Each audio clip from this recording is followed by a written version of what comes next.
the storm with your heart. Play the storm with your heart. To close out the podcast, I want to talk about the Dallas Cowboys. I wasn't going to talk about them today. I was just going to keep it basketball. But I want to get your opinion. I want to get your thoughts on this, because if we look at the contract situations with Dak, with Ceedee, with Micah, with Zach Martin, and with we just paid Zach Martin. Oh, you just paid Zach Martin? Yeah, that's why he came back to play last year. Oh yeah, that's right. And then what's his name? That other pass rusher, D-Law. I think his contract might be up pretty soon too. Yeah, There's a lot of guys that are looking for new deals for the Dallas Cowboys. I have to ask you this: is this the last dance of this iteration of the Cowboys? Can we have the first dance first? The first dance? We can't even have a first dance, but I will say this. I think the Dak era will be coming to an end, but I do think they retain Ceedee and Micah, because you need to have these cornerstone players on your team in order to even have a chance of competing. So I think they'll be able to, and I love Dak personally. Like, that's my guy, and he's even though the playoff woes, blah blah blah, he's still, without Dak we would be trash. I'm gonna be honest with you, we would not be a good football team, but I think the Jones is looking at it like, we've seen about 8 years of work from you. Yeah. We probably don't want to pay you $60 million a year. We just gonna let you play out your contract, and we'll move on in the future in the QB department. The problem with that though is, if Dak plays the full year, you're not even gonna be in a position to get a good QB in the draft. So let's see how that work out. But hey, I think, I don't know. I don't think you should just let a QB that was runner-up in MVP just walk after this next season. But I don't know. It's just the Cowboys. They're just probably the most frustrating team I've had to root for in my entire life. It's just ridiculous, and it's always the contracts and free agency every year. Like, oh my goodness. Like, you all draft so well, but you're not able to. There's always some frustration when it comes to re-signing them, because when you have great players, they're gonna demand a lot of money, and it just seems like y'all just have this inability to figure out a happy medium when it comes to a lot of the players. Like, you're gonna have to sacrifice somebody, and it seems like you're going to have to sacrifice the most important position on your squad, which is the quarterback. And I thought that y'all should have moved on from him this past free agency. If you weren't going to give him a new deal, why keep him for another year? Why not look into the draft and try to trade up and get a quarterback? Because this was the draft to do it.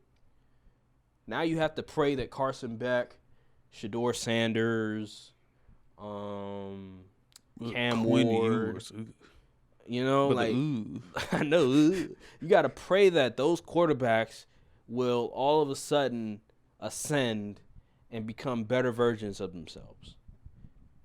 I don't see it. You guys just screwed up for whatever reason. Now you look at Trey Lance, and I'm hearing he's the future.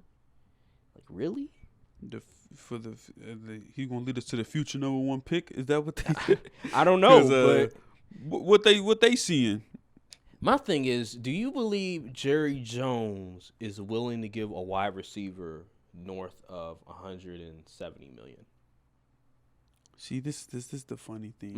Right here. This is the funny thing. Jerry isn't the one who's frugal when it comes to spending money on players. It's his son, Stephen Jones. He's the one who controls the money and where it goes. And Jerry has, over time, he's been more hands off on that aspect. But Stephen Jones is the end all be all when it comes to how much a player is getting money wise, unless Jerry Jones makes an executive decision for whatever reason. But Stephen Jones, we call him Cap Boy because that's all he talks about. Oh, the cap piece of the pie. We don't got enough pie. Whatever, man. He's going to be the reason this franchise gets run into the ground. I'll tell you this right now. Stephen Jones, I don't know what he swears he's so smart. He doesn't know nothing. He's not a football guy. Oh man. And one thing I noticed is that Micah and Ceedee, I don't know how big of a deal this is. They weren't OTAs. I wouldn't show up either. You kidding me? I'm surprised Dak even showed up. And he said, I don't play for the money. Cap. These dudes be capping. I mean, not playing for money doesn't mean that you're going to underpay me compared to the rest of my peers. Imagine you putting in all this work for your company, and you see all these other people in similar positions, you getting all this money, and you just going to do it for the love of the game? Yeah, get it. Yeah, all right. Your boss is always blaming you for the reason why stuff is effed up, even though he giving you crap equipment to work with, and now I'm gonna just take the blame for less money? Heck no, I'm gonna need my just due. You kidding me? Right, and then if you go to the market, you already know people gonna overpay Exactly. for you. So it's like, Exactly. So y'all trying to You ain't about to get lowball me, and I gotta put up with all this media scrutiny, and then you ain't defending me. No, that's fool's math. Heck no. Mm-hmm. So I'm I want my money. I bet the Giants would love to have Dak Prescott. Man, it's probably like half the league would love a Dak Prescott. Mm-hmm.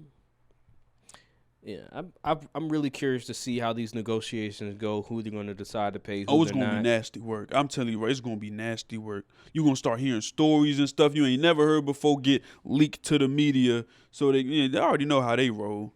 I ain't got no faith in this front office at this point. Only ones I respect up there is Will McClay. Mm-hmm. Steven and Jerry, I can't. If you're not going to pay what they want, just trade them. Why are you wasting all this time? Because these players put butts in seats. They'd rather sacrifice the future just so they could get some money now.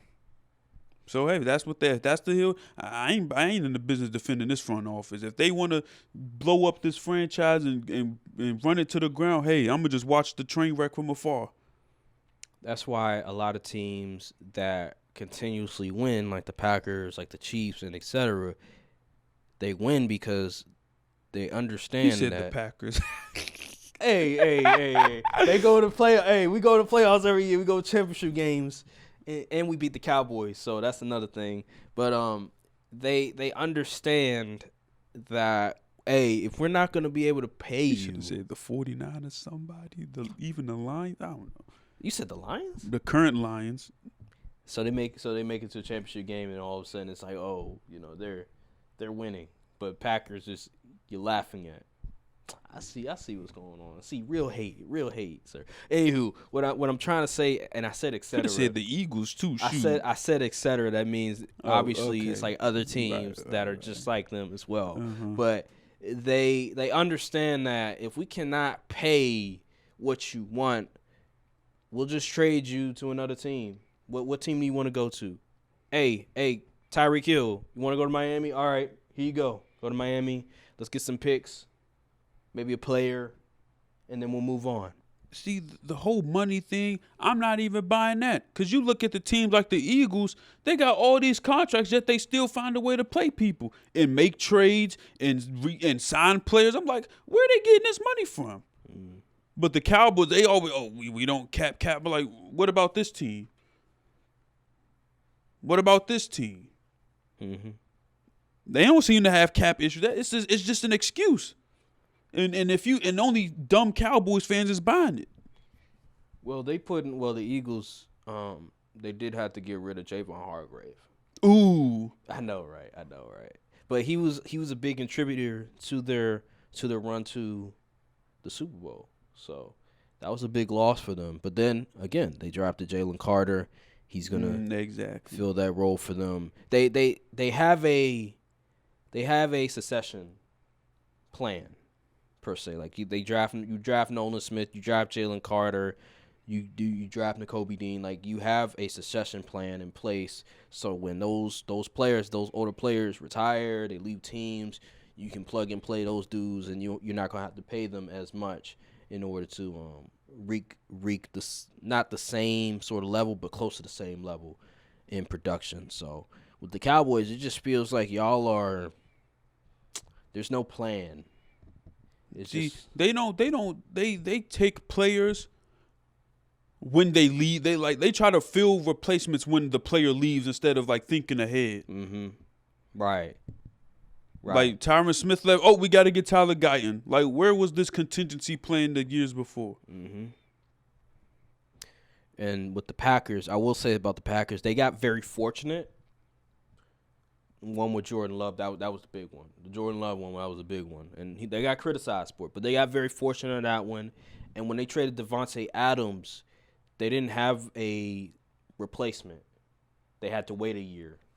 And then they drafted some rookies and everything, and they had to learn on the fly. They didn't play particularly well with Aaron Rodgers, but the next year they got experience, and they drafted another wide receiver in the second round, and he played well with them, and they was able to do well. But with the Packers, they always have a succession plan when it comes to offensive linemen, I could tell. And then also they have been doing a really good job when it comes to drafting certain defensive players and filling those needs and stuff, because a lot of the players like the Zadarius Smiths and the one guy that we had at middle linebacker who's gone now, we let them go because they're going to cost too much. And with Cowboys, I just feel like y'all are not doing that enough, where you're preparing for the inevitable, and that's now you see your team is really it's top heavy.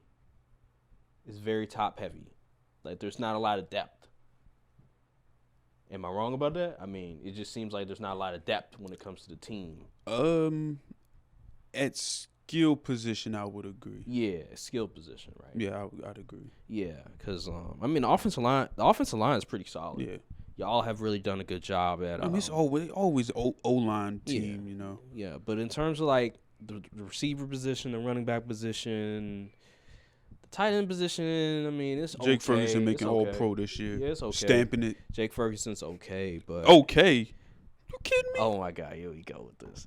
But like corner, I mean, I don't know, 2 All-Pros on the. Is Gilly still on the team? No, he's not getting re-signed. Oh, so you have Trayvon Diggs, DeRon Bland, and Jay Lou in the slot. Okay, that's a solid corner. Safety. What about safety though? Still the same. No Jaron Curse though. Yeah. But the safeties weren't. I have an issue with the safeties. Linebacker position. Linebackers, we got better at linebacker. What about D-line? We lost Dorrance Armstrong and Jonathan Hankins, as well as Fowler.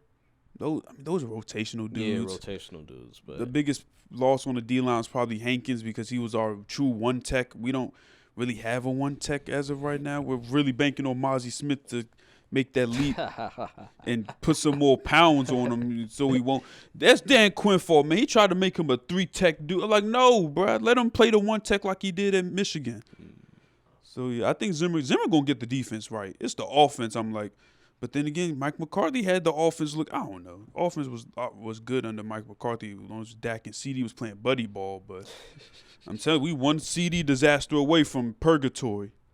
And we got Zeke. Oh, my goodness, Zeke. Old man Zeke.